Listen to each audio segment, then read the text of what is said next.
Hello, good morning, happy Sunday. ఏం చేసుకున్నారండి Sunday specials? ఈరోజు అయితే నేను ఏం చేశానో చూపిస్తానండి. ఫస్ట్ అయితే దోశల్లోకి మామూలుగా ఎక్కువగా అయితే అందరింట్లో ఉన్నప్పుడు ఎవరైనా గెస్ట్ వచ్చినా దోశ చికెన్ పులుసు చేస్తాం. మా నెల్లూరు స్పెషల్ అనమాట. బట్ ఈరోజు అయితే కాళ్ళ పులుసు చేశాను అనమాట. ఇది వచ్చేసి పాయ అంటారు అదనమాట. చాలా బాగుంటుంది దోశల్లోకి.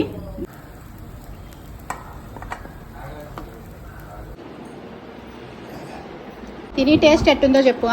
చెప్తానమ్మా, తెల్లగా వస్తుంది.